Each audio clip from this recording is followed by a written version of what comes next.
Hi guys, welcome to episode 2 of Keeping Up with Conspicuous. I am joined by Alex, who is a director at Conspicuous. Thank you for having me. No, thank you for coming on. So let's just start. Please can you share with our listeners your journey and experience in the recruitment industry and who you are? So I'm Alex, I've been here 12 years, 11 years, something like that. I had a recruitment job before for about 8 or 9 months, then joined Conspicuous as my second recruitment job. Oh wow. And love it, obviously. Been here 12 years, so must be quite enjoying it. And it's been brilliant, yeah. Rob's brilliant, the team's brilliant. We've got a great team here.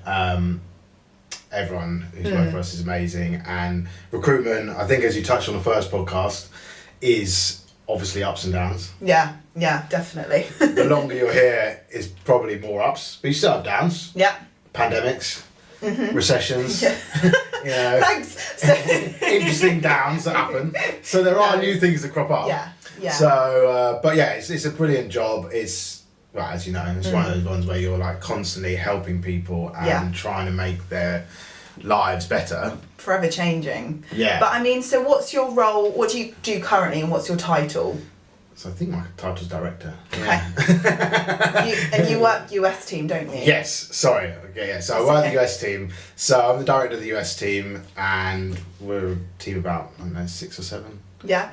And we specialise in dynamics recruitment across the whole of North America, Canada, US, all states, and partners, end users. Brill. Will help anyone with any dynamics or really any like ERP, CRM needs, to be honest. But yeah, exactly. All US and Canada, and work with some brilliant clients, and it's fantastic. Good. Okay. And so, what about Conspicuous then? How did Conspicuous start? And just give us a little bit of a introduction, please. How far back do you want me to go? Go on, right to the start. Right to the start. Do you know why we're called Conspicuous? I actually don't. Do you not? I'll be interested in finding out. Okay, we'll get that next time. Podcast. Yeah. So, okay. What do you know? What the idea was when we founded? It was about 22 years ago, was it? Yeah. So I think the entire backstory is Rob founded it in 2000. Okay. I think it was based in London. Yeah.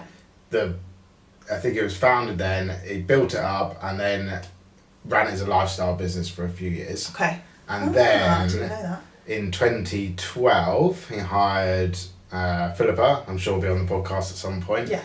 And myself joined maybe like 3 months afterwards. Oh, wow. Okay. And so it's just me, Rob, Philippa, and there was one other person as well. And then it sort of has grown from there, basically. Yeah. So it was kind of like a lifestyle business. Rob was just running it, ticking it over for a while. And then in 2012, for whatever reason, decided to grow it again, and then myself and Philippa joined, and then it's kind of grown from there, strength to strength. But we've gone from a small little, like now we've got nicer offices. Yeah, definitely. It was like a little, I remember before it was like a little room, okay, it's bigger than this. It wasn't quite like but it was like 4 of us in maybe quite a small room, and then we've sort of grown, got new offices.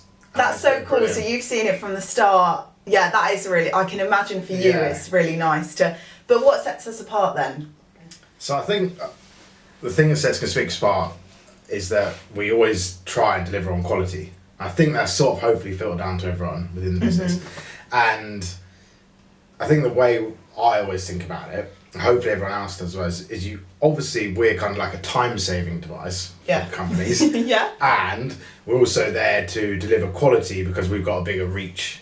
So what I always think in my head, I'm like, yes, of course we value our clients' time and our candidates' time, but I think at the core of that, you start valuing your own time. And if you value your own time first, then you'll only speak to candidates that you think are perfect for that role. Yeah.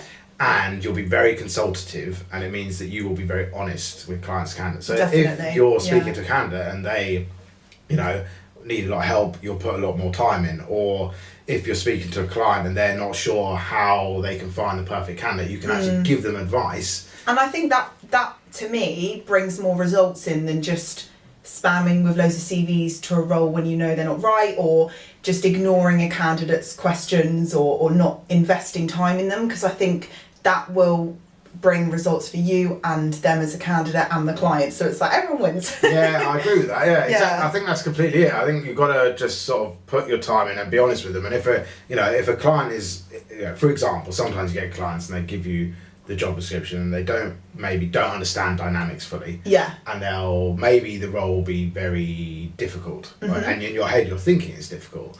Well, we will probably tell them. Yeah. Say, maybe you could look at this solution instead of this, because give them an alternative, not just tell them there's a problem. Yeah. We sort of because there's definitely always options, but you just got to talk it through with people.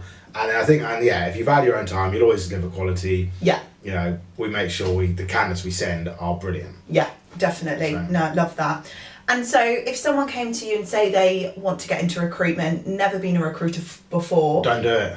No, Alex, you can't say that. So what would be the best advice, like one sentence of advice you could give to a new recruiter? Oh, that's a good question. Take a minute to think. I'll let you think. Someone with no experience. I'll tell you what I'd say. If you work hard and if you've got good energy, you'll do well. Love that. Okay. That's what I would say. Okay. And so then next question, how do you find a good work-life balance? I mean, I think you've got kids and obviously everyone's got a life at home. So how do you get a balance? With difficulty. I've got two very young children, so it is slightly chaotic. Yeah. But you basically, I guess what's great about Conspic is we don't really care about hours. Yeah. So it's more about doing the work.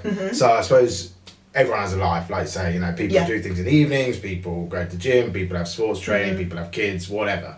Yeah. And if you can work around that, which everyone does these days, we offer kind of a hybrid environment as well. So if you can work around that, then it's fine. But I agree, the balance when you've got 2 children under 2.5 is quite difficult. I think it's difficult even without you being a director and a manager and trying to juggle your own stuff. So yeah, right. It is, you can always feed them. Yeah. And then they'll be quiet doing phone calls. Exactly.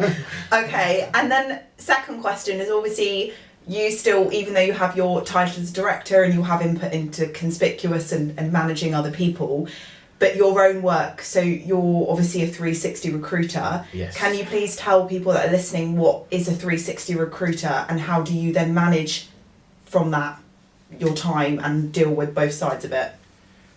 Okay, yeah. So that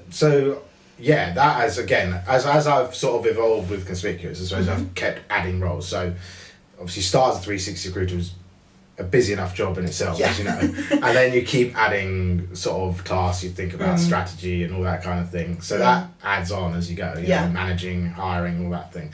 But I say, it's you just, as you get better at the 360 job, like I was saying, you just get quite time efficient. So you kind of work out how to do that job slightly more quickly than someone who's saying just started. Because a 360 recruiter is managing clients, having accounts, and also managing candidates and sending candidates forwards to roles. So I guess, is it 180 that you just do? Yeah, so you can just do one. So so 360, I was thinking there's 4 parts there. So it's find the client. Yeah.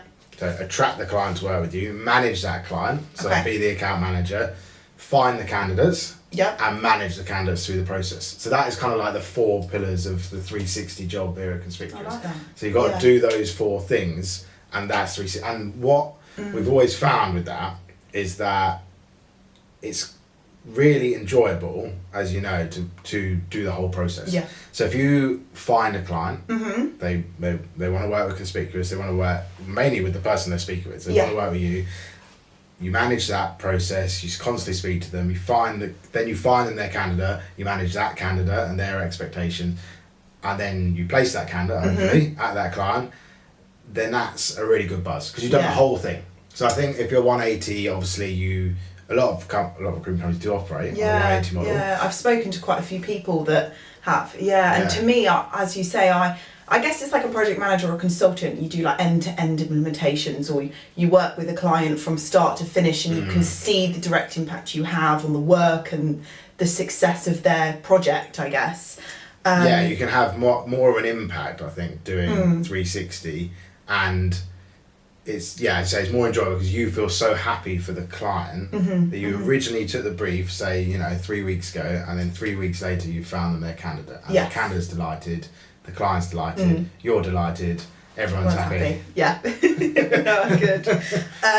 Okay, and secondly, I think everyone in the IT or Dynamics or ERP space, those sort of industries and sectors, has found the market quite tough this year for recruitment. How have you found the market so far?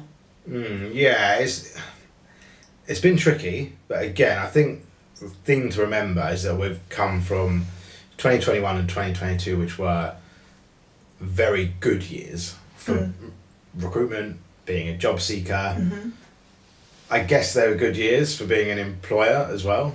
But again, you now had massive inflationary pressures with salaries and things that employers are going to find trickier because all candidates over 2021 and 2022 moving jobs. There are kind of inflationary pressures on salaries. That means that companies' bottom lines were a lot higher because they suddenly had much higher payrolls going out every month. So what we found is that everyone's just sort of slowed. I wouldn't say it's been a complete stop, and we've had, if I think back to 2020, which was COVID, and I saw all the jobs just go in like a week. Oh, wow. And I would say from 2012 to 2020 was all fairly good. Okay, just quite consistent. Yeah. I mean, I hadn't lived, sorry, I was alive.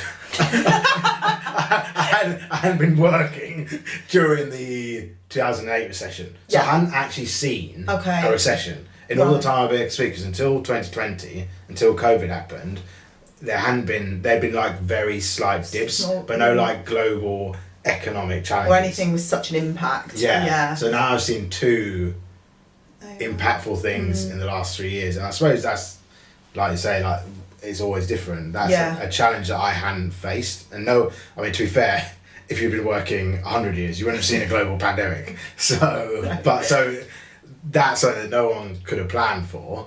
Yeah, and do you think it's on the up?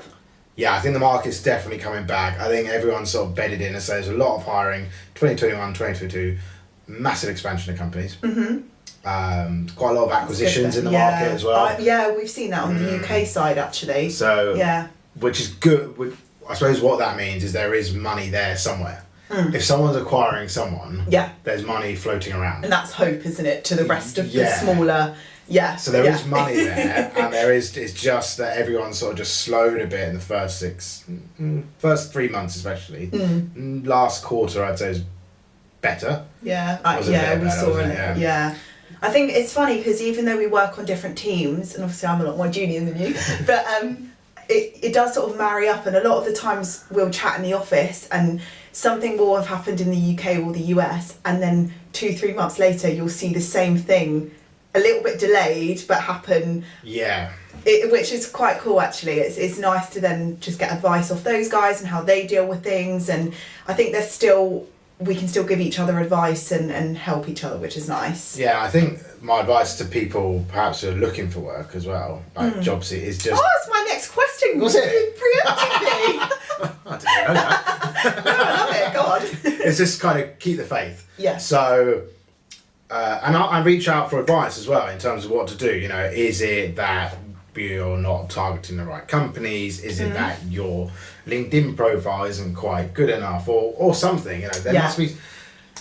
We can help you, and other companies as well. We can help you sort of make sure that you are finding a job. Yeah, that consultancy approach, I guess, not just give me your CV, I'm going to send you to a job and then hand you over. I think a lot of people think that's what we do, but it's from start to finish, like what we were just saying before. I think you got and again, I think something that I hope we're quite good at Conspic is kind of being quite empathetic. So like we understand that looking for a job is super stressful. Yeah, definitely. And it's like almost a full-time job in itself sometimes, because you have to apply to jobs, do interviews, and it is quite a stressful experience, especially when you've got bills to pay, people to feed. So we understand that, and we want to make sure that we can find you a job. Definitely. Ideally a job that obviously you really love, but obviously want to make sure that if you've got bills, then we want to get you back into work. Exactly. So. Yeah.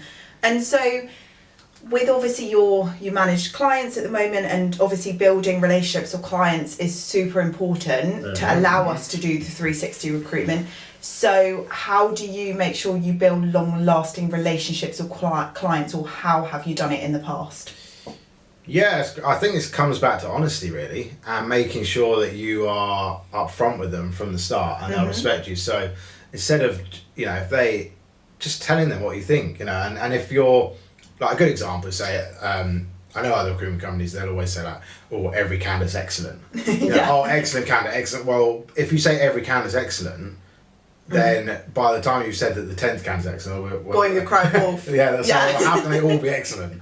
So I think we're quite honest in that we'll say to clients, like, some are better than others, this is what we think, and we'll give a selection, okay, maybe this candidate's a little bit more junior, but could be good because of this reason. Yeah. Or this candidate's senior, and we think they're good because of this reason. So we kind of give quite an honest appraisal, and if we give a selection, then we let the client make a choice. Definitely. So I think that's the key thing, is that we make sure that they, everyone has a choice, and that we are just honest with them. Wise words, Alex. I told you guys you'd be good on a podcast. I don't know. We haven't any feedback yet. You've taken your own advice. Well. Okay, so I've got one last question. Okay. If you could look back to when you started your recruitment career, maybe specifically at Conspicuous, what advice do you wish you could give yourself now? Oh, that's a good question. Again, take a minute. I had to make the last question quite hard, guys, because he's powered through these questions, quite honestly. That is quite... I'd have to think about... Okay. So firstly, I wouldn't say I've had any regrets at Conspicuous. Good. So but if I had to give myself some advice... And also, can we just say, if you did, probably not the right place to mention them. Have the right moan. No, I would say... What advice would I give? I would just say, just be positive, be kind, and just make sure, and just carry on working hard. Yeah. And realise that, I suppose at the start of my career, maybe I thought that the world ended when, I don't know, something went wrong with a bit of recruitment. Yeah. I think that, and I think over time, you realise that things happen, and that it's not the end of the world. Yeah. I like that, yeah. And you just carry on going, and then something good will happen. Like we say, the ups and downs. You can literally have something horrendous happen to you on a Monday, and then on Tuesday have something brilliant. Yeah, exactly. Yesterday I had so much going on, and there was a bit of a down moment, but then 2 minutes later you get 5 emails come through, and you're like, oh my gosh. Yeah, it is. You still get that buzz, even now. Or I still get that buzz, even when I get like a new client come back. I think they're brilliant. And either they want to work with us, oh yes, brilliant, I'd love to work with them, that's great. Or a candidate, who I think is brilliant, or a candidate that we really want to help. Thank you so much for coming on here and taking time out of your very busy schedule. I know you do a lot, so thank you. It's all right, thank you for having me. It's been brilliant. I know, we missed you, Lucy, as well. Obviously, Lucy's on holiday, so she wasn't here today, but thank you guys for watching episode 2, and episode 3 will be with you next Thursday as always. Thank you very much. Thank you, Alex. Thanks everyone, bye. Bye.